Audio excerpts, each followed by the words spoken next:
आप देख रहे हैं आज तक, आपके साथ मैं हूं अंजना ओम कश्यप। वक्त हल्ला बोल का है, 10 दिन बीत गए हैं। सरकार कहां खड़ी है? जनता कतार में खड़ी है। जनता लेकिन क्या देश के इस फैसले के साथ है? सरकार के इस फैसले के साथ है? नोटबंदी का असर लोगों की जिंदगी पर कितने लोग परेशान, कितनी आफत, कितनी राहत। क्या काले धन से लड़ाई में वाकई एक ऐसे मकाम पर यह देश पहुंचा है कि इसी के बाद आर पार की जंग छिड़ जाएगी, सब कुछ साफ हो जाएगा? जादू की छड़ी क्या यह साबित होगी?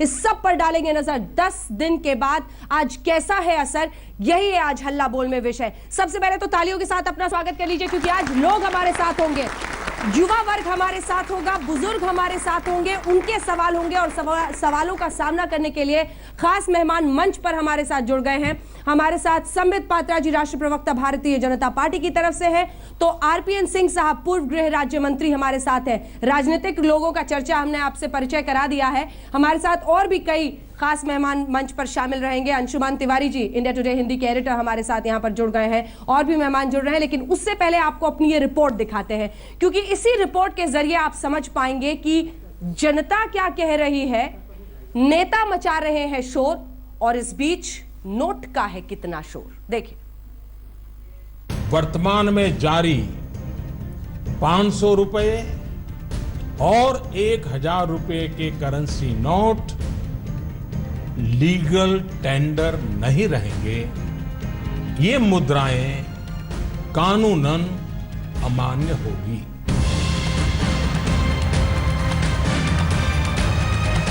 एक चाय पीने के लिए भी हम लोग को सोचना पड़ता है, उधारी में जिंदगी जी रहे हैं। जी अभी तो उधार पे चल रहा है दोस्तों, इसलिए मैंने सामान लाना हमारे यहाँ बारात आई है, हम कहाँ से लाएंगे बताइए? टेंट वालों को पैसे देने हैं, हलवाई को पैसे देने हैं, सब बोल रहे हैं न्यू करेंसी लेके आओ। 10 दिनों से देश कतार में खड़ा है। नोटबंदी के बाद नकदी का इंतजार जारी है। गुस्सा है, आक्रोश है, नाराजगी है, तो सरकार के फैसले पर जिंदाबाद भी है। कुछ कह रहे हैं कि पैसों की मारामारी कम हुई है, तो कुछ जारी रहने की बात कर रहे हैं। हाँ, 10 दिन में तो मैं अभी कोई वैसा ही है, जैसा था वैसा ही है। मैं जी आज 8 तारीख से अब तीसरी बार आया हूँ। तो परेशानी तो है ही हम लोगों के लिए कि हमें रोज आना पड़ रहा है इतनी दूर दूर। कैश होगा तो देंगे ना कहीं किसी को, राम भरोसे ही है एक तरह से अभी तो। देखिए, अगर मोदी साहब पहले ही इनका इंतजाम कर देते तो शायद इतनी लंबी लाइनें ना होती। राजनीति के दरिया में भी खूब पानी बह रहा है। नुक्ता पक्ष और विपक्ष के बीच अभूतपूर्व मुकाबला दिखा। मोदी जी, आपका सबका सब पैसा उन्हीं 15-20 उद्योगपतियों को देंगे। देख लेना, 1 साल बाद आप रिकॉर्ड देख लेना, पूरा का पूरा आपका पैसा उनका कर्जा माफ करने में चला जाएगा। 50 दिन मांगे हैं, 50 दिन। 30 दिसंबर तक मुझे मौका दीजिए मेरे भाइयों बहनों। अगर 30 दिसंबर के बाद कोई मेरी कमी रह जाए, देश जो सजा करेगा वो सजा भुगतने के लिए तैयार हो। सरकार ने जितनी तेजी से नोटबंदी का फैसला लिया, उतनी ही तेजी से फैसले में बदलाव भी किए। निकासी की सीमा घटती बढ़ती रही, एक्सचेंज का दायरा भी छोटा बड़ा होता रहा। तकरीबन हर रोज दोपहर से पहले आर्थिक मामलों के सचिव टीवी पर नजर आते रहे और फैसले में संशोधन का ऐलान होता रहा।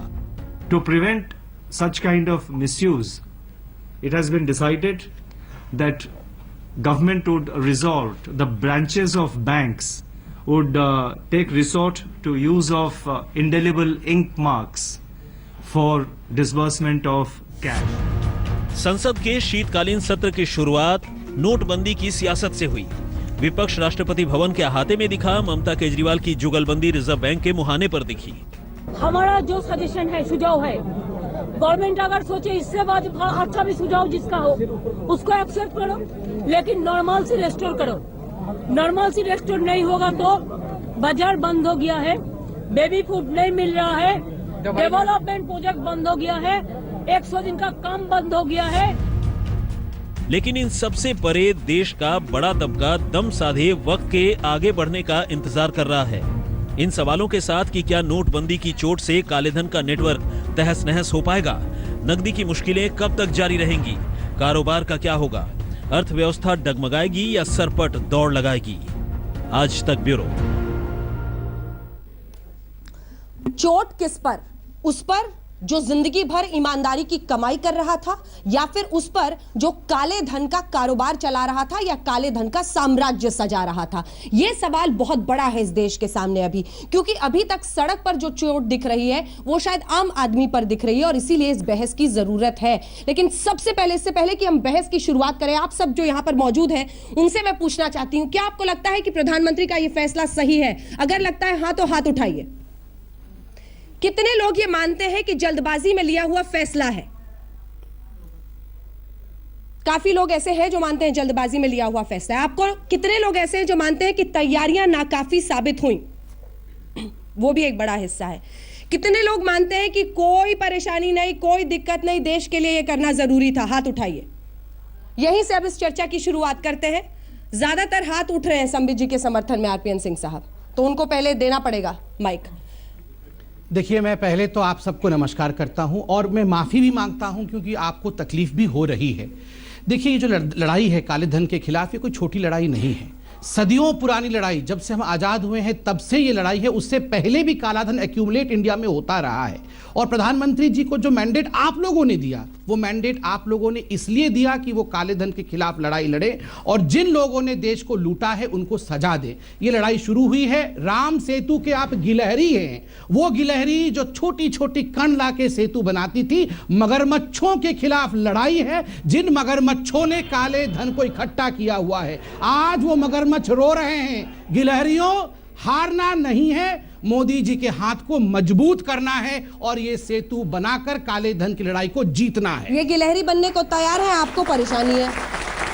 बीजेपी का कहना है कि ये गिलहरी बनने को तैयार है, आपकी परेशानी है। देखिए, परेशानी किसको है? इस देश का जो गांव रहता है, जो गृहिणियों ने अपने पति से पैसा बचाया है, उन गृहिणियों से पूछिए कि आज उनका नकाब उठ चुका है। उनको घर पे बोला जा रहा है कि कहां से तुमने 1 लाख रुपया बचा लिया, कहां से 50,000 रुपया बचा लिया। पर मुद्दे में राजनीतिक मुद्दों पर नहीं जाना चाहता हूं, पार्टी बीजेपी और कांग्रेस के बारे में। प्रधानमंत्री जी ने कहा कि 50 दिन में समस्या समाप्त हो जाएगी। मैं आपसे गणित में इतना अच्छा नहीं हूं, यहां तमाम हमारे स्टूडेंट्स भी बैठे हुए हैं। 21,000 करोड़ नोट बदलने जाएंगे। कितने नोट? 21,000। और हमारी जो मिंट है, जहां प्रिंट होती है, नोट प्रिंट होते हैं, वो सिर्फ 300 करोड़ रुपए, 300 करोड़ नोट छाप सकता है। तो 50 दिन में कितने नोट होंगे ये मुझे आपको बताने की जरूरत नहीं है। तो 6-7 महीने तक तो आम आदमी जो गांव में 10 किलोमीटर दूर गांव के बैंक से रहता है, दिल्ली की बात मैं नहीं कर रहा हूं, यहां प्लास्टिक कार्ड है, यहां कार्ड है, डेबिट कार्ड है। गांव में जो आदमी रहता है, जिसके यहां शादी है, दिल्ली में जिसकी शादी, आज तक मेरे यहां जो काम करता है उसकी बेटी की शादी है, उसने बोला कि 2.5 लाख का अनाउंसमेंट हो चुका है, पर बैंक वाले बोलते हैं कि हमारे बैंक से कोई फरमान नहीं आए। कोई गाइडलाइंस बैंक में भी नहीं पहुंची। पर जो सबसे जरूरी चीज मैं कहना चाहता हूं, जो आंकड़े बताते हैं आरबीआई के, क्या कुछ लोग थे कि जानते थे कि ये डिमोनेटाइजेशन होने वाला है? इसका मैं आपको आंकड़े आरबीआई के बता देता हूं। जितने आंकड़े, बिल्कुल बहुत हल्के, बहुत जल्दी। अगर आप देखें जितने बैंक्स थे थर्ड क्वार्टर में, एक जो सबसे बढ़िया आपका इकोनॉमिक चैनल है उसने आंकड़े बताए हैं, 90% राष्ट्रीयकृत बैंकों में फर्स्ट क्वार्टर और सेकंड क्वार्टर में नेगेटिव ग्रोथ थी डिपॉजिट्स की।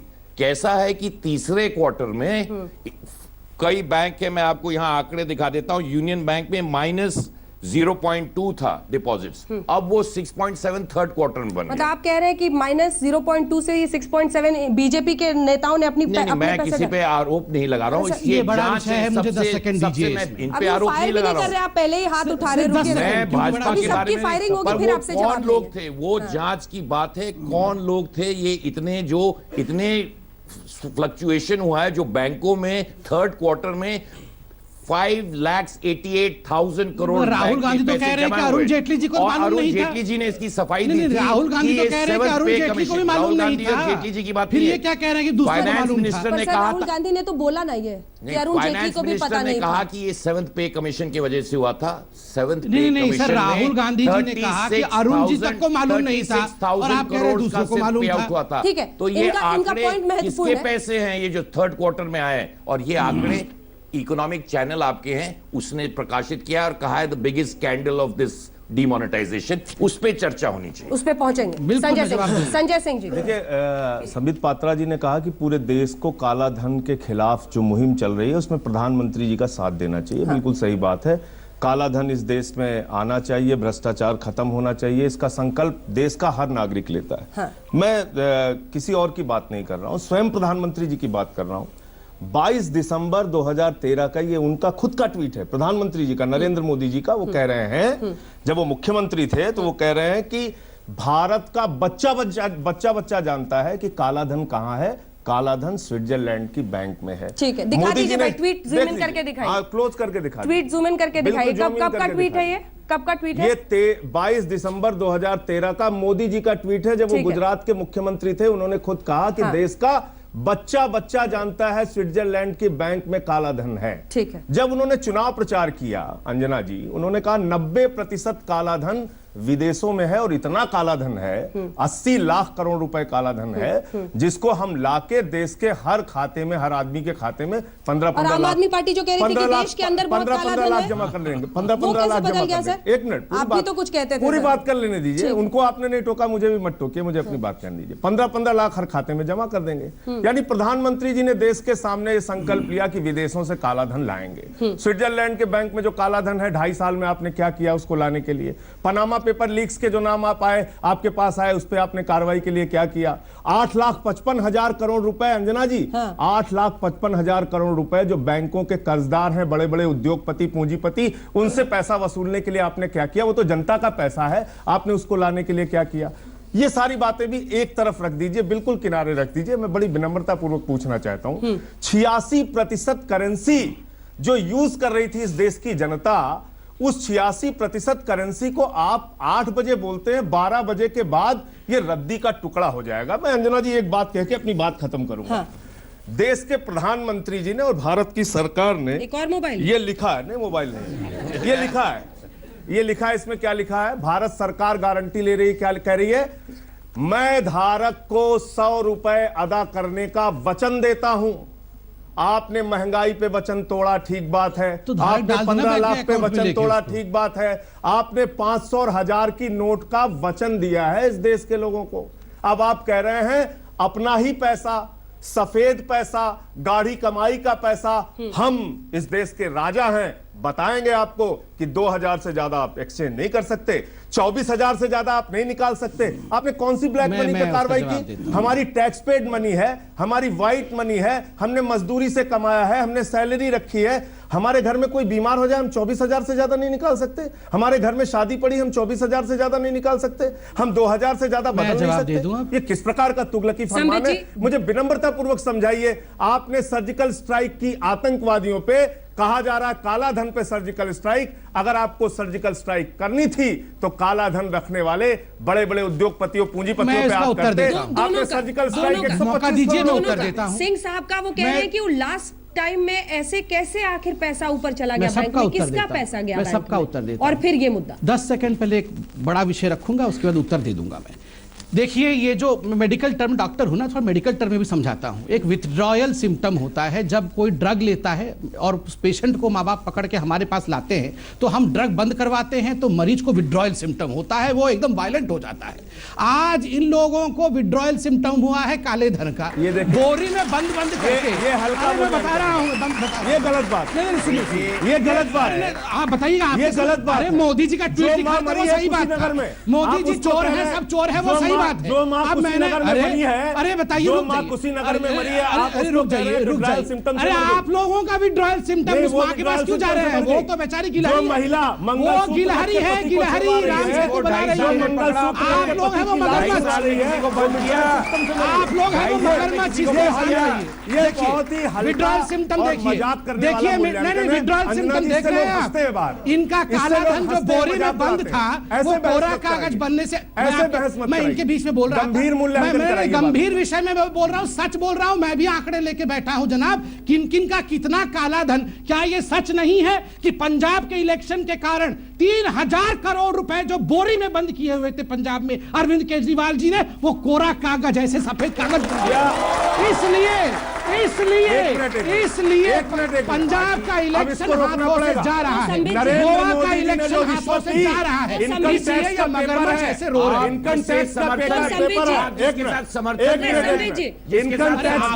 बीच में चिल्ला 25 करोड़ रिश्वत नहीं मिल रहा है। अरे आप लोगों के बीच 40 में करोड़ रिश्वत नहीं। प्रभु, अब वो कागज का कुछ नहीं होगा, जला दीजिए। बताइए, अब नहीं होगा कुछ उस कागज 15 विधायकों को पकड़ लिया, रखिए कागज को अपने पास। समर्थन में पंजाब में मैं समझ रहा हूँ जिसका करोड़ों कागज बन जाता है, ऐसा ही संबित जी, एक सवाल मैं पूछूं, आपको केजरीवाल के भी पैसे का पता है।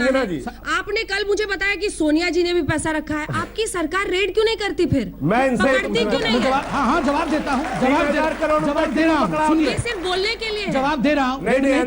सरकार ने रेड नहीं की, सरकार ने रॉबर्ट वाड्रा पे रेड नहीं की, सरकार ने इनके एमएलए के घर पे रेड नहीं की, जिसके घर से 135 करोड़ रुपए निकले, रेड नहीं की क्या? हमने रेड की है इनके तवर जो एमएलए है, कितना पैसा निकला उसके घर से? आधे बोरी उसके घर से निकली कि नहीं? ओपन कीजिए ना भाई। 200 करोड़ रुपए तो तंवर जी के घर से निकला। और रॉबर्ट वाड्रा, अरे 200 तंवर जी के घर कहाँ है? दिखा दीजिए, बोरी में भर के तो रखा था तंवर जी ने, कोर्ट में डिपॉजिट हुआ कि नहीं बताइए आप। एक बार मुद्दों पर आते हैं, जल्दी से 3 एक्सपर्ट्स हमारे साथ हैं। किसी के बीच में नहीं बोल रहा था। 3,000 करोड़ रुपए, 3,000 करोड़ रुपए अरविंद केजरीवाल जी के कागज बने हैं, इसीलिए ऐसा हाल हुआ है। इनसे पूछिए, मैं इनके बीच में तो बोल नहीं रहा था, मैं सुन रहा था। इनसे पूछे कब रोकना होगा इनको। हमने कहा आप चोर हैं, जेल में डालेंगे। हमने क्या कहा? 56 इंच की सरकार, वो तो आप हैं, 3,000 करोड़, वो तो आप लोग हैं। एक सेकंड, बहस की गरिमा, बहस की गरिमा हमें बना के रखनी होगी। प्रयोग ही नहीं कर रहा, बहस की गरिमा हमें बना के रखनी होगी। एक निवेदन है, प्लीज बहस की गरिमा हम बना के रखें। जल्दी से आप तीनों से मैं कमेंट चाहती हूँ, एक्सपर्ट, जिसके बाद मैं आप लोगों के सवाल लूंगी। अपने सवाल तैयार रखिएगा। झा साहब, सबसे पहले आपके पास आते हुए, सरकार क्या जिस तरह से प्रोसेस कर रही है ऐसे फैसला, कई लोग मानते हैं, सड़कों पर भी जब हमारे सहयोगी जाते हैं सब कहते हैं फैसला सही है, लेकिन जो ऐसे हो रहा है वो ठीक नहीं है, क्या इससे बेहतर हैंडल किया जा सकता था? हाँ, जरूर हैंडल बेहतर हो सकता था। तो फिर पता चल जाता, ये बोलते हैं लोग। नहीं, तो काले धन वाले छिपा लेते हैं। मैं आपको समझाता हूँ जी। पहला चीज तो ये है कि जब सरकार ने निर्णय ले लिया ये करने के लिए, तो उनको प्रिपरेशन करना चाहिए था। 100 रुपए का नोट और पहले से काफी उसको स्टॉक में रखना चाहिए था। सबसे बड़ी बात जो सबको, जो आम आदमी भी कह रहा है, समझ रहा है। और मैं ये भी कहता हूँ कि 500 रुपए का नोट भी छाप के नई सीरीज में उनको ये कह देना चाहिए था पब्लिक को कि ये नया सीरीज का नोट भी पुराना सीरीज के साथ चलेगा। ठीक है। तो 500 रुपए का भी नोट वो हैंडल हो जाता। हाँ। और वो करने के बाद फिर वो ATMs को भी रिकैलिब्रेट कर लेते। हाँ। क्योंकि उसमें जो भी 1000 अब जो 22,000 ATM आए वो पहले से आप तैयार रखते हैं। ठीक है ना। और उसके बाद जब इन्होंने अनाउंस किया, इनको अनाउंस मंगल को नहीं करना चाहिए था, इनको अनाउंस करना चाहिए था फ्राइडे शाम को। Saturday Sunday, second Saturday Sunday ऐसे भी बैंक्स बंद रहते हैं। हाँ। ये 2 दिन का उनको टाइम मिलता पूरे देश में अपना नोट को लगा देने के लिए। हाँ। ताकि आम जनता को दिक्कत नहीं होती। ठीक है। मलिक साहब, आपके पास आते हुए। ये टोटली गेम चेंजर है मोदी जी के लिए। एक पॉलिटिकल रिस्क लिया है उन्होंने। ठीक है। लेकिन गेम चेंजर कैसे है मैं बता दूं। हाँ। थोड़ा सा बैकग्राउंड जाइए। हाँ। कि 13 की या 14 की पार्लियामेंट में 1 करोड़ रुपया पार्लियामेंट के अंदर जाता है खरीद फरोख्त के लिए। 500 और 1,000 का नोट जाता है। जाता है नहीं जाता? सब लोगों ने देखा, बंडल के बंडल उन्होंने स्पीकर की टेबल पे रख दिए कि ये पार्लियामेंटेरियंस को खरीदा जा रहा था ना। जब इलेक्शन होता है कितना करेंसी सीज होती है, किसी ने इमेजिन किया है? अरबों रुपए में सीज होती है। और तो और छोड़िए, हमारे जो प्रेसिडेंट थे पिछले, प्रतिभा जी, उनका सन अपना लड़का 1 करोड़ रुपया ले जा रहा था, वो सीज हो गया इलेक्शन के टाइम पे। KD सिंह है, वो करेंसी ले जा रहे थे, उनका सीज हो गया 58 लाख रुपए के 57 लाख रुपए। उसमें कई एयर इंटेलिजेंस के लोग सस्पेंड हुए। ये एक बहुत बड़ा, ये एक कहावत है अंग्रेजी में। मैं किसी की इन्वेस्टिगेशन कर रहा था। हाँ। तो मुझे वार्निंग दी गई कि मलिक साहब, अंग्रेजी की कहावत है कि don't enter the rat hole, the more you go inside there will be snakes and there more go, there will be poisonous snakes, and then there will be cobras. They will eat you. So please stop it up to a level. So ये वही चीज हुई है. ये तड़पना जो है ये उन लोगों का है जो कोबराज और स्नेक्स बैठे हुए हैं. मगरमच्छ बैठे हुए हैं जो उन्होंने कहा. मगर by snakes. Cobra snake, poisonous snake, गिलहरी, मगरमच्छ सब आ गए. कहाँ है ये लोग जो है वो कहाँ है? कौन है ये? अंजना, मुझे लग रहा था गिनी पिग तो नहीं साबित हुए एक्सपेरिमेंट में. हाँ, गिनी पिग तो हुए हैं. मुझे लग रहा था कि बहस इसी दिशा में जाएगी और यही होगा कि हम पिछले 10 दिन से इन्हें रेटोरिक्स पे बात कर रहे हैं. मैं आपके सामने कुछ तथ्य रखना चाहता हूं कि बहस को हम तथ्य के साथ कर सकें. पहली चीज तो हमें ध्यान रखना चाहिए कि दुनिया का कोई भी देश अपनी करेंसी के साथ बहुत सोच समझकर छेड़छाड़ करता है. करेंसी बहुत इंपॉर्टेंट इंस्ट्रूमेंट है और ग्लोबलाइज्ड इंटीग्रेटेड इकोनॉमी में कभी भी करेंसी को लेकर अगर आप एक्सपेरिमेंट करते हैं तो बहुत सारी तैयारियों के साथ करते हैं, क्योंकि आपको ये नहीं पता है कि इतने बड़े देश में उस करेंसी को बदलने के, चेंज करने के, डिमोनेटाइज करने के क्या असर होंगे. दूसरी चीज, दुनिया के जिन देशों ने ब्लैक मनी को खत्म करने के लिए डिमोनेटाइज किया है उनके लर्निंग्स और उनके नतीजे बहुत अच्छे नहीं रहे. तीसरी महत्वपूर्ण बात यह है कि जब भी आप कभी इस लेवल का डिमोनेटाइजेशन करते हैं जहां पे आपको लगता है कि 80% currency within 2 our system से बाहर चली जाएगी, तो आपके पास उस पूरे शॉक को झेलने के लिए तैयारियां होनी चाहिए. मुझे इसमें 2 महत्वपूर्ण चीजें, देखिए काला धन है, ये सबको मालूम है. ये आप सारे लोग कहेंगे भी बीसीओ आंकड़े आ जाएंगे कि देश में इतने लाख करोड़ की काली अर्थव्यवस्था है. हमें यह ध्यान देखना चाहिए था. 2 चीजें ध्यान रखने वाली बात थी कि हम दुनिया की ऐसी एक इकोनॉमी है जिसमें कैश टू जीडीपी रेशियो 12% है. लोग 12% इकोनॉमी कैश पर चलती है. देश में 50% लोग ऐसे हैं जो अनबैंक्ड हैं, जिनके पास अकाउंट ही नहीं है, जिसमें केवल 3% लोग ऐसे हैं जो क्रेडिट कार्ड से ट्रांजैक्शन करते हैं. ये सारे फैक्ट्स देखने, अगर ये सब ध्यान रखा गया होता और उसके बाद डिमोनेटाइजेशन होता तो शायद डिमोनेटाइजेशन ज्यादा सफल होता. आज जो 10 दिन बाद आप सड़क पर खड़े लोगों को देख रहे हैं उनमें आप 3 राजनीतिक दल मिलकर यह तय कर सकते हैं कि कौन उसमें से काले धन वाला है और कौन सा गोरे धन वाला है. लेकिन समस्या इसमें सबसे महत्वपूर्ण यह कि भारत की बहुत बड़ी इकोनॉमी कैश पर चलती है और जैसा कि पर उससे डर के फिर हाथ पर हाथ धरे बैठे रहे. नहीं, हाथ पर हाथ धरे नहीं, मतलब ये इकोनॉमिक एक्सपर्ट सिर्फ डराएंगे कि नहीं, हाथ पर हाथ धरे नहीं बैठे रहे. ब्लैक मनी ई मनी पर उतर रहा है ना, चाय वाला. किस पे? ई मनी पे चाय वाला उतर रहा है ना. आप भी इंडिया टुडे के हिंदी के एडिटर हैं. लेकिन अंजना में धीरे धीरे एक व्यवस्था बदल सकती है. एक चीज हमें ध्यान रखनी पड़ेगी कि आप जब भी कोई फैसले करते हैं. इनकी खुशी इस बात से सर कि जो काले धन के नोटों के बिस्तर पर सोते थे उनका पैसा मिट्टी बन गया. मैं मानता हूं. इनकी खुशी इस बात पर है कि जो नेता काले धन का इस्तेमाल यूपी में, पंजाब में करते हैं उनका पैसा मिट्टी हो गया. बिल्कुल सही बात है. लेकिन आपको यह ध्यान रखना पड़ेगा कि जब भी इकोनॉमिक्स में समित पात्रा इस बात से सहमत होंगे, जब भी कोई आप फैसला लेते हैं इकोनॉमी में तो उसके लॉस और गेन्स को एस्टिमेट करते हैं. कोई फैसला लेते समय तो उसके गेन और लॉस क्या है. एक ब्रेक पर जाना है. 2 सवालों के साथ ब्रेक पर जा रहे हैं. आप जल्दी से अपना सवाल पूछे. ये JR गुप्ता साहब हैं जो कि मेंबर है. आप पूछे सर, सवाल पूछे. मैं ये पूछना चाहता हूँ कि जो प्रोग्राम जो हुआ है नोटबंदी का प्रोग्राम, ये वैसे तो जनरल पब्लिक के लिए बहुत अच्छा है और जब आप बुजुर्ग लोग परेशान थे, लेकिन 2 दिन से बुजुर्गों को 2 मिनट भी नहीं लगती है, फटाफट नोट उनको एक्सचेंज हो रहा है. हमारे हिसाब से अब ये ठीक चल रहा है. ठीक है. और किसी का सवाल? जल्दी से एक सवाल जवाब, लेकिन हम ब्रेक के बाद लेंगे. मैं देश की नागरिक होने के नाते ये पूछना चाहती हूँ कि आज 10 नोटबंदी का 10वां दिन है और इंडिया ने कितनी रिकवरी करी है ब्लैक मनी पे, कितनी रिकवरी हुई है, उसका एक हमें फिगर चाहिए कि आज कितना फिगर अमाउंट ब्लैक मनी का सरकार वापस पा पाई है. आप स्टूडेंट हैं? यस मैम, मैं इसका उत्तर. संबित जी जवाब दीजिएगा ब्रेक के बाद. फौरन लौट रहे हैं. अब पुराना जमाना नहीं है, अब हिसाब लेगी जनता. क्या है ये? वाकई एक आंदोलन काले धन के खिलाफ महायुद्ध या फिर बेफिक्री आम नागरिकों की परेशानी की तरफ?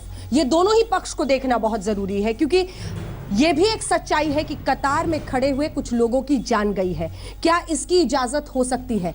हॉस्पिटल्स पर यह बाध्य नहीं किया गया कि वो 500 और 1000 के नोट लें. किसी का बच्चा अगर डेंगू की वजह से परेशान हो रहा है, अस्पताल पैसा नहीं ले रहा है, तो इसकी जिम्मेदारी किसकी बनती है? ये जवाबदेही भी इसी सरकार की है. अगर किसी की जान लोकतंत्र में किसी फैसले की वजह से जाती है तो उसकी भी जिम्मेदारी उसी की होती है जो सत्ता में फैसला लेता है. और एक बार फिर इसी बात के साथ मैं इस चर्चा की शुरुआत करना चाहती हूं कि शादी के लिए ठीक है आपने संवेदनशीलता दिखाई, कई दिनों के बाद दिखाई, लेकिन उससे भी बड़ी समस्या उन लोगों की है जो अस्पताल में पहुंच रहे हैं, उनका पैसा लेने को कोई तैयार नहीं हो रहा है. सोचिए आपकी नजरों के सामने अगर कोई बीमार है, उसका पैसा नहीं ले रहा है, तो अगर इस देश के प्रधानमंत्री से लेकर वित्त मंत्री, पूरी सरकार में कोई भी संवेदनशील संवेदनशील व्यक्ति है तो उसे अपनी कुर्सी पर खड़ा हो जाना चाहिए और समझना चाहिए कि उस पिता की, उस पत्नी की, उस मां की पीड़ा क्या है जो अस्पताल में पैसे देती है, उसके पैसे नहीं लिए जाते हैं। लेकिन हां, यह भी एक सच्चाई है कि कतार में जो लोग खड़े हैं वो सरकार के फैसले के साथ दिख रहे हैं ज्यादातर जगहों पर,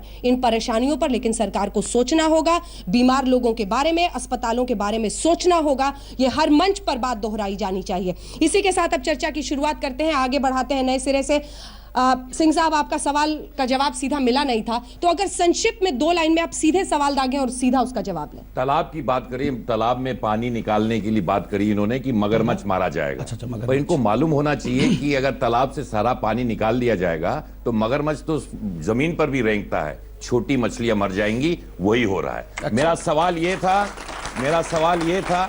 सवाल आपसे ये था कि क्या तीसरे क्वार्टर में जो आंकड़े आरबीआई के माध्यम से जितने राष्ट्रीयकृत बैंक थे उसमें इतने पैसों की कैसे जंप हुआ है, किस तरह जो डेफिसिट पे था उन पर कैसे, जहां 0.2 ग्रोथ थी वहां 6.7 होगी, जहां 1% एसबीआई जो देश का सबसे बड़ा बैंक है जिसमें 2 क्वार्टर में 1% था, सिर्फ 3rd क्वार्टर में 4.3 हो गया।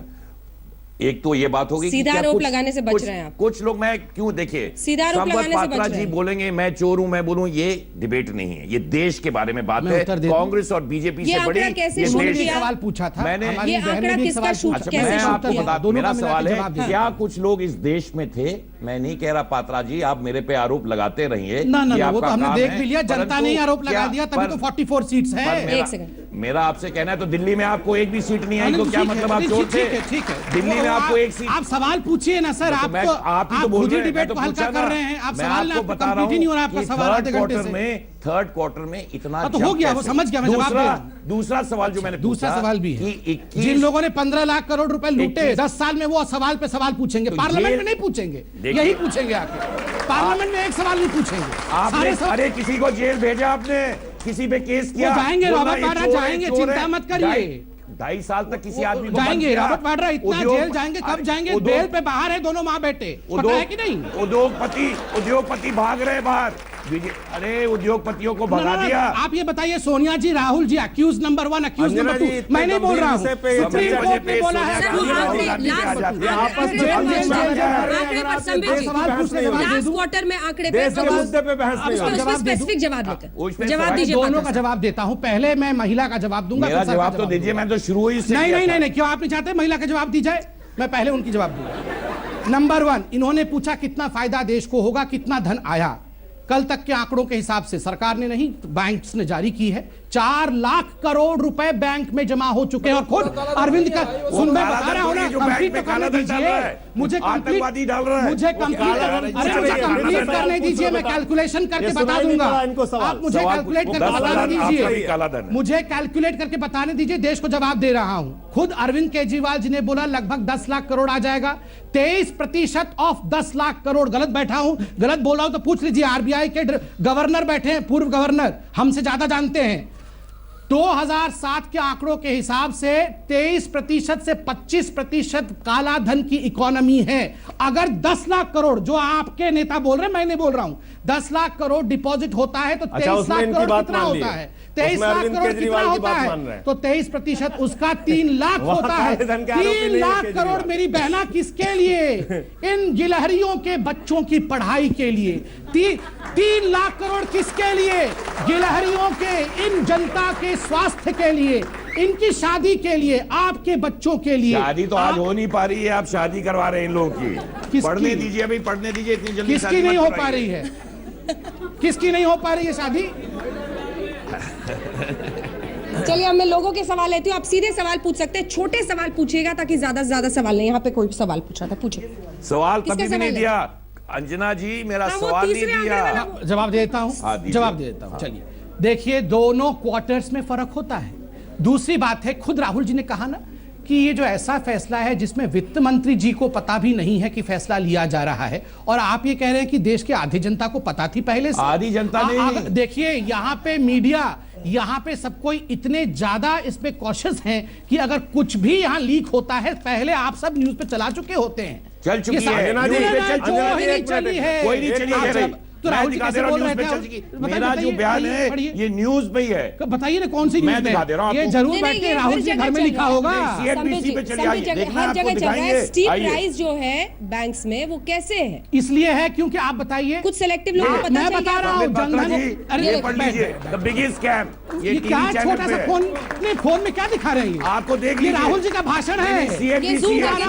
राहुल जी का भाषण मत दिखाइए मुझे। एक मिनट, इन्होंने मीडिया को देखिए, जनधन योजना, जनधन जवाब के माध्यम से, अरे सवाल मुझे देना है, सब आप सुनना चाहते हैं। विड्रॉल कहा हर जगह चल रहा है, हमने भी चलाई। अंजना जी, आपने कहा ये बात गोपनीय थी। संबित पात्रा जी भी कह रहे हैं अगर गोपनीय नहीं होती तो मीडिया इसको पहले चला देता। हिंदी का एक प्रतिष्ठित अखबार है दैनिक जागरण, उसने लिखा है 25 अक्टूबर की एक खबर है, अब आएगा 2000 का नोट। इसको पढ़ लीजिए आप। हाँ तो ठीक है, तो ये मीडिया की खबर है, तो ये स्पेकुलेशन अब आएगा 2000 की नोट। इसका मतलब ये तो नहीं है फैसले आपने लिए सारे बंद करने का और इनको डिमोनेटाइज करने का। आपका एक नेता पंजाब का संजीव कंबोज खुद ही बोल रहे थे 2000 की गड्डियों के साथ 6 नवंबर को कागज बन गया ना, 6 नवंबर को पकड़ा गया। आप सही बातें मानते नहीं, सिर्फ यहीं पर निकल जाएगी क्योंकि इसका स्पष्ट जवाब है नहीं उनके पास। अब आगे चलते हैं, इसका स्पष्ट जवाब नहीं। अगला सवाल। नहीं, स्पष्ट जवाब मैं देने को तैयार हूँ। अकाउंट ने बता, सुन तो लीजिए, आप बोलने कहाँ दे रहे हैं? आप बोलिए, आप मैं बोला कि देखिए फाइनेंशियल इंक्लूजन किसने शुरू किया? फाइनेंशियल इंक्लूजन किसने शुरू किया? मोदी जी ने। जहां अकाउंट्स नहीं थे, अकाउंट खुले। कितना प्रतिशत जंप हुआ अकाउंट खुलने में? अच्छा, आप इजाजत दे तो एक सवाल पूछे। सरकार ये बताती है कि कितने जनधन अकाउंट्स आपने खोले हैं। हाँ। इस देश में कितने लोगों के पास आज भी अकाउंट नहीं है? ये आंकड़ा देश को बताएगी सरकार। देखिए, मैंने कहा अगर कितने लोगों के पास 93% गांवों में बैंक ही नहीं है। 93% देखिए, 2 लाइन में आंकड़े 49% लोग आज भी अनबैंक्ड हैं। 49% अनबैंक्ड। मैं इसका उत्तर देता हूं। 93% गांवों में बैंक नहीं है। 93% गांवों में। फैक्ट्स पे बात करिए ना। हाँ, 49% हाउसहोल्ड या नो? 250 जिले ऐसे हैं। एक सेकंड 49% हाउसहोल्ड, क्योंकि एक घर में फिर 4-5 एडल्ट्स। हमेशा बैंकिंग की गणना एडल्ट पे होती है, हाउसहोल्ड पे ही हुई। एडल्ट पे, ठीक है। हाँ, और 250 गांव जिले ऐसे हैं जिनमें केवल 100 ब्रांचेस हैं। और भारत में जो टोटल ब्रांच का नेटवर्क है उसका 60% हिस्सा अर्बन और सेमी अर्बन। मैं भी आंकड़े दे दूं। देखिए, आपने दो चीजें याद रखिए। केवल बैंक से ट्रांजैक्शन नहीं हो रहा है, पोस्ट ऑफिस से भी हो रहा है। तीसरी बात, केवल बैंक से नहीं। सर मैं कंप्लीट कर दूं, ये रोकिए मत। देखिए, आप लोग चार लोग एक तरफ है, एक आदमी को बोलने दीजिए। सब मिलकर मोदी जी को दबा रहे हैं। यहाँ भी आप सच्चाई को दबा रहे हैं। ये हम दबने वाले नहीं है। आप सुन लीजिए, ये लड़ाई सच्चाई और झूठ के बीच में। सच्चाई दबने वाली नहीं है, हम दबने वाले नहीं है। एक सेकंड, इस बीच चीफ जस्टिस ऑफ इंडिया ने सब टिप्पणी की है। चीफ जस्टिस ऑफ इंडिया ने सब टिप्पणी की है। वो खबर अपने दर्शकों को बता दें। सुप्रीम कोर्ट के चीफ जस्टिस का बयान आया है। उन्होंने कहा है कि देश के लोग समस्याओं का सामना कर रहे हैं। कोर्ट आने से लोगों को नहीं रोका जा सकता है। नोटबंदी पर उनका ये बयान है, कोर्ट आने से लोगों को नहीं रोका जा सकता है। कोर्ट आने से रोका तो दंगे का खतरा। सख्त टिप्पणी है ये चीफ जस्टिस ऑफ इंडिया की तरफ से। लोग नकदी को लेकर बेहद परेशान हैं। सुप्रीम कोर्ट के चीफ जस्टिस का ये बयान है। बहुत कुछ इसके आसपास कहना एक तरह से उनका ऑब्जर्वेशन है, जो वो कह रहे हैं कि जिस तरह की परिस्थिति है, कोर्ट आने से लोगों को नहीं रोका जाना चाहिए। हालात बिगड़ सकते हैं, दंगे की परिस्थिति पैदा हो सकती है, परेशानी बहुत ज्यादा है। ये सीजीआई की तरफ से ऑब्जर्वेशन है। लेकिन अब प्लीज, तो चाहते हैं ऐसे ही देश की परिस्थिति। कुछ लोगों के सवाल। सर, मैं आपसे ये पूछना चाहता हूँ, आपने बोला 3 लाख करोड़ रुपए इंडिया में ब्लैक मनी के उस पर वापस आएंगे, तो मैं ये जानता हूँ गवर्नमेंट की फ्यूचर में क्या प्लानिंग है? आप उन पैसों से कैसे इन्वेस्टमेंट करना चाहते हैं इकोनॉमी में? जी, अकाउंट में डालेंगे, इनकम टैक्स कम करेंगे, कोई अच्छी खबर सुनाई दीजिए लगे। पूंजीपतियों का कर्जा माफ करेंगे। देखिए, सुनिए, 3 लाख करोड़ रुपए आप बताइए। आप खुद मानती हैं, और ये सुप्रीम कोर्ट ने भी माना है कि सबसे ज्यादा हाईवेज अगर किसी के जमाने में बना, इन्होंने एफिडेविट दिया था अपनी सरकार के समय कि 50% जो हाईवेज बने वो एनडीए की सरकार के समय बने। तो ये 3 लाख करोड़ जो आएंगे वो हाईवेज बनेंगे, इंफ्रास्ट्रक्चर बनेगी, स्कूल्स बनेंगी, मेडिकल कॉलेजेस बनेंगी। और देखिए किसी के पर्सनल अकाउंट में नहीं जा रहा, मतलब जनधन खाताओं की बोहनी नहीं करेंगे आप इससे। पहले जो पैसा जाता था पर्सनल अकाउंट में जाता था, कई लोग ये उम्मीद लगा के 15 बैठे लाख करोड़ रुपए। कितने लोगों को ये उम्मीद है कि एक सेकंड सर, उत्तर दे दो अंजना जी, 10 सेकंड सर। आपने बता दिया रोड बनाएंगे, हॉस्पिटल बनाएंगे, तमाम सरकारें बोलती हैं सर, मैनिफेस्टो में लिखा रहता है 1 2 3 4 में ये लिखा रहता है। किसी को नहीं करेंगे। देखिए अंजना जी आप ये बताइए, 15 लाख करोड़ रुपए सोनिया जी और राहुल जी के पर्सनल अकाउंट में गए, क्यों नहीं? जिस परिवार ने 70 साल तक इस कंट्री को लूटा है, मैं उनका नाम तक ना लूं? क्यों नहीं लूं? क्यों नहीं लूं? इस परिवार ने बर्बाद किया है देश को, इस परिवार ने लूटा है देश को, 2G 3G जीजा जी बर्बाद किया है हम लोगों को, और मैं नाम भी ना लूं? मैं नाम लूं तो गुनहगार हूं। मैं नाम भी लूंगा और इन सब का पर्दाफाश भी करूंगा, और अकेला मोदी लड़ता रहेगा और ये सब अटैक करते रहेंगे मोदी पे। सही, एक चाय वाला लड़ता रहेगा और सब चढ़ जाएंगे उस पर। ऐसा नहीं होगा, 70 साल में ऐसा नहीं होने देंगे। 70 साल में मोदी लड़ेगा, हम सब खड़े होंगे मोदी के साथ। 70 साल में अटल जी भी थे, उसको तो छोड़ दीजिए, उसको छोड़ दीजिए, अटल जी वाला। अब यही सब आप करते रहिए। 50 साल बनाम 50 दिन रखा जी। ये 70 साल में बंगारू लक्ष्मण भी थे, 70 साल में दिलीप सिंह जूदेव भी थे, 3 लाख 70 साल में विड्रॉयल सिम्टम बंद होगा तभी तो बोलूंगा कुछ मैं। ऐसा है, मेरे जवाब इसने अभी नहीं दिया। रोज बोलते हैं सोनिया गांधी की बात, इनका ये गोबेल्स था एक हिटलर का प्रोपेगेंडिस्ट। वैसे 3 लोगों ने डिमोनेटाइजेशन देश दुनिया भर में किया था। वो हिटलर थे, मुसोलिनी थे, मगर एक ही परिवार ने लूटने का काम एक ही परिवार ने किया था पूरी दुनिया में। मैं नहीं करना चाहता हूं कि इन तीनों लोगों ने भी डिमोनेटाइजेशन किया था। हम जानते हैं हिटलर ने क्यों किया था, हम जानते हैं कि ये काला धन भी लाना है तो हिटलर याद आता है इनको, और कर्नल गद्दाफी ने ये जेल जाएंगे ना, जेल जाएंगे तो हिटलर ही याद आएगा इनको। अरे हिटलर याद नहीं आएगा, किसने किया इसकी तुलना कर रहा हूं। ना देखिए झूठ बोलने की बात ये झूठ बोलने की बात है। अरे 2G 3G तो कोर्ट ने दिया है इसमें वर्डिक्ट। रोज इतना पैसा खा गए देश का। किसी का पैसा पकड़ा आपने, कोई नेता को बंद किया? रोज सिर्फ बोलना है राहुल गांधी चोर, सोनिया गांधी चोर। काम 2.5 साल 80 लाख करोड़ रुपए क्यों नहीं देश में? ये दोनों बेल पे बाहर है कि नहीं? सुन तो लीजिए, 80 लाख क्यों ये दोनों बेल पे बाहर है कि नहीं? 5,000 करोड़ रुपए खाए थे देश के, तभी तो बेल पे बाहर है, तभी तो बेल पे बाहर है। भूत उतारिए। क्यों भूत क्यों उतारूं? भूतों से भूत क्यों उतारूं? जिन्होंने देश को लूटा उनसे उतार दूं? ना ना ना ना, ये आप देखिए, जो लोग देश को लूट चुके हैं उनको भूल जाऊं मैं? सजा दूंगा उनको, सजा मिलेगी उनको। सबसे ज्यादा पैसा किसने? गला खराब हो जाएगा साहब, शांति से आराम से। पैसा भी गया, गला भी जाएगा, शांति से सुन लीजिए जवाब। करिए तो भाषण ही देते हैं, कर तो रहे हैं। तो जब कर देंगे तो बोल रहे बदले की राजनीति है। बिल्कुल नहीं। जब जेल लेके गए थे तो बोल रहे थे अरे जेल ले गए, बदले की राजनीति है।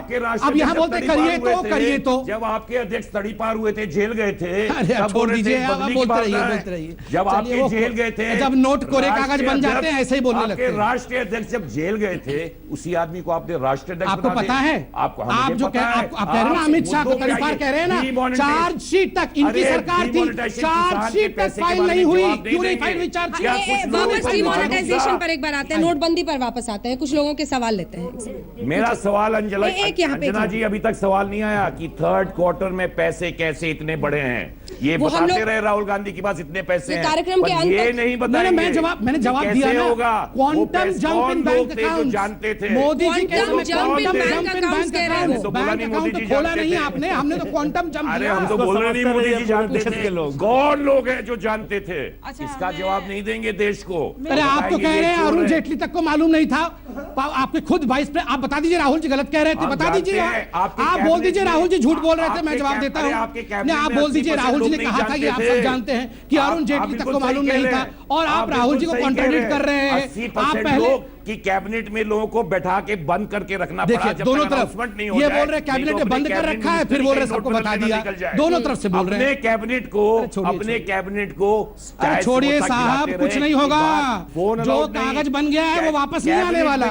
रोते रहिए, कितना रोना है। कैबिनेट मिनिस्टर कैबिनेट रूम में बंदी रहे कि कहीं वो किसी को मनमोहन सिंह को 10 साल से मुंह पे चेपी लगा के बिठाया था, और यहाँ बोल रहे कैबिनेट में बंद कर दिया। 1 सेकंड, 80% अपने वापस लोगों के सवाल तो कुछ तरस हमारी सवाल बीजेपी से है। अपने कैबिनेट मंत्रियों पे तो तरस खाइए। इनका सवाल संबित जी आपसे है मैडम। वैसे उससे पहले, चूंकि अब शांत हुए, एक बार मैं पूछना चाहती, आप में से कितने लोगों को ये उम्मीद थी कि इनकम टैक्स में कमी या अकाउंट में सबके पैसा पहुंचेगा? संबित जी, तालियां बज रही हैं लेकिन हाथ उम्मीदों के भी उठ रहे हैं। मैं जवाब देने के लिए खड़ा। आप बस रोड अस्पताल पहुंचाएंगे तो नहीं खुश होगी ये जनता। इतनी परेशानी के बाद क्या हमारी बीजेपी महंगाई फिर कम करेगी? और 1500 के तो नोट चल नहीं रहे हैं, 2000 के नोट निकाल करके सारी परेशानी बढ़ा दिए हैं सर, इसको तो कम कीजिए कुछ। देखिए मैडम, मैं 2000 का नोट कोई ले नहीं रहा। मैडम दुकानदार ले रहा है, कर्जे में गरीबों फंसते जा रही है। और 2000 के नोट लेके दुकान पर जाते हैं तो 200 का सामान लेना है, वो रख देते हैं जब्त करके, कहते हैं कि इसको पर्ची बना के ले जाओ और इसी को 2000 के सामान ही ले जाना। मैं जवाब देता हूँ मैडम। देखिए, मैं केवल आपके लिए नहीं, यहाँ जो लोग बैठे हैं मैं आपके चरण पकड़ता हूँ, वो कहता हूँ ये बहुत बड़ी लड़ाई है, ये छोटी लड़ाई नहीं है। हम सब गिलहरी हैं। नहीं, गिलहरी नहीं। देखिए मजाक नहीं, मैं बहुत इमोशनली कह रहा हूँ कि देखिए मैं आपके चरणों में पढ़ के कह रहा हूँ, ये अगर हिंदुस्तान, हम लोग सिंगापुर जाते हैं, अमेरिका जाते हैं तो कहते हैं हम ऐसा कब बनेंगे, ऐसे ही तो नहीं बन जाएंगे, ऐसे ही तो नहीं बन जाएंगे। अरे तो इन्हीं को क्यों शहीद कर रहे हैं भैया? कौन शहीद कर रहे हैं? गरीबों को क्यों शहीद कर रहे हैं? अरे आपका 3000 करोड़ रुपए शहीद, आप शहीद अंबानी को भी शहीद 3000 करोड़ रुपए तो आपके बेकार हो गए हैं ना, तो इसलिए आप चिल्ला रहे हैं। मैं इनको जवाब दे रहा हूँ, मुझे जवाब देने दीजिए, मैं इनको जवाब दे रहा हूँ। आप जनता के बीच मत आइए, मैं इनको जवाब दे रहा हूँ, मुझे कंप्लीट करने दीजिए। 55 लोगों की कंप्लीट करने दीजिए। अरे जो लोग एक किसान को फांसी पे चढ़ा देते हैं पब्लिसिटी के लिए, अरे जो लोग किसान को पेड़ पे चढ़ के फांसी पे चढ़ा देते हैं, यहाँ मुझसे सवाल पूछ रहे हैं। नहीं, आप बताइए, गजेंद्र सिंह को पेड़ पे चढ़ा के फांसी लटका दिया ताकि आपको फायदा हो। अरे 3500 सिखों को कत्लेआम कर दिया, आप मुझसे सवाल पूछ रहे हैं। नादिरशाही चलाना चाहते हैं, किसी तुगलकी फरमान चलाना चाहते हैं। 3500 सिखों के सर को काटने वाले मौत पे मुझसे सवाल पूछते हैं। आपने जवाब दिए एक बार अभी तक? 3500 सिखों को मौत के घाट उतारा है आप लोगों ने, और इसलिए एक सेकंड भटक रहे हैं, लोगों के सवाल नहीं हो पा रहे, प्लीज सर। ये डीमोनेटाइजेशन सर, ये मेरा क्वेश्चन आपसे है। 500 और 1000 रुपीज जो बैंड हुए हैं काले धन के लिए, तो क्या वो मोदी जी बता सकते हैं कि जो 2000 रुपीज जो निकला है उसमें काला धन नहीं होगा? नहीं, 2000 रुपीज तो अभी आ रहा है ना। नहीं, इसका जवाब देखिए, वैसे तो इसका जवाब रिजर्व बैंक के पूर्व गवर्नर। नहीं, आप भी दीजिए। मैं दे देता हूँ। सरकार के विवेक पर एक सवाल है। 500,000 बंद किया, अब तो 50,000 की गड्डियां इतने में बन जाएंगी 2000 से। मैं इसका उत्तर लीजिए, जवाब सुन लीजिए। किसी को कैंसर हुआ है, कैंसर का सर्जरी, मैं साधारण शब्दों में, किसी को कैंसर हुआ है, आज कैंसर की सर्जरी इसलिए ना करें क्योंकि भविष्य में उसको दोबारा रिकरेंस हो सकता है, इसलिए आज कैंसर की सर्जरी ना करें। आप देखिए 25% जो पैरेलल इकोनॉमी है वो काले धन पे चल रहा है। आज पूरा कश्मीर में बंद हो गया ना पथराव, कश्मीर में बंद हो गया ना आर्जनी। आप देखिए माओइस्ट आज परेशान है, माओइस्ट के पास पैसे नहीं है। नॉर्थ ईस्ट में ड्रग एडिक्शन बंद हो रहा है, पंजाब में पैसे नहीं है। उसका सवाल जवाब दे तो रहा हूँ, मगरमच्छ बीच में कूद जाते हैं जब मैं जवाब देता हूँ। मार्केट में जब छुट्टे नोट नहीं, पंजाब में ड्रग्स का कारोबार मजीठिया कबाब के साथ में। अरे केस तो आज ही हुआ है। नहीं, मजीठिया मत करिए। आज आप लोगों का मुकदमा हार गए हैं, आपको पता है कि नहीं? आज हार गए, मुकदमा हार गए हैं, टीवी चैनल पे मुकदमा हार गए हैं अरविंद केजरीवाल डिफेमेशन केस में। तो इस्तीफा देके जाऊंगा। नहीं, उसमें आरोप तय हो गया है। बताइए आरोप तय हुआ है कि नहीं? आरएसएस तय हुआ है, आरोप तय हुआ है कि नहीं बताइए? आरोप तय हुआ है कि नहीं बताइए? आरोप तय हो गया है, फैसला आने वाला है, आरोप तय हो गया है। सर बताइए लाइन में लगे हुए उन लोगों का क्या होगा जो लोग मर गए, उनके परिवार को कौन जवाब देगा?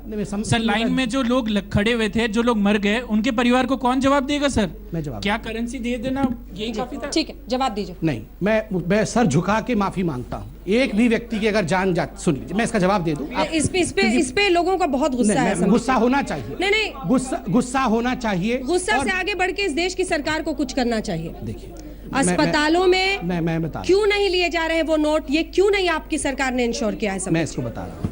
देखिए पहली बात तो है, अगर एक भी जान जाती है, मैं मैं सर झुका के माफी मांगता हूं। देखिए मगर यहाँ पे हम लोग झूठ भी ना फैलाएं। मेरे पास टाइम्स ऑफ इंडिया का एक पेपर लेके आया हूं। आप देखिए हम लोग बहुत कुछ ना झूठ बोलने की कोशिश भी कर रहे हैं। टाइम्स ऑफ इंडिया ने लिखा था कि फलाने व्यक्ति की मृत्यु लाइन में हुई, फिर उसी टाइम्स ऑफ इंडिया ने अगले दिन माफी भी मांगी कि नहीं वो गलत रिपोर्ट थी। इसलिए हाँ मृत्यु जरूर हुई है, मगर प्लीज हम लोग दंगे फैलाने की कोशिश ना करें।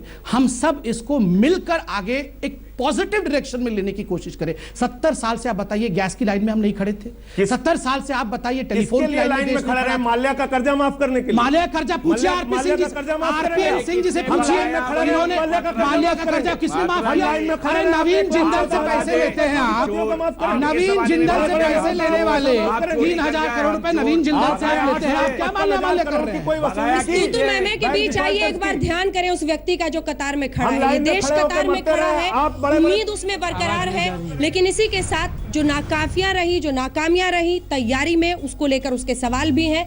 इसी के साथ इस कार्यक्रम का अंत करना पड़ेगा। मुझे पता है शो खत्म होने के बाद बहुत सारे लोग नाराज होंगे, लेकिन बहुत बहुत शुक्रिया आपका हमारे साथ इस चर्चा में शामिल होने के लिए, और आप खास मेहमानों का हमारे साथ आने के लिए बहुत बहुत शुक्रिया। देश दुनिया की बाकी खबरों के लिए आप देखते रहिए आज तक।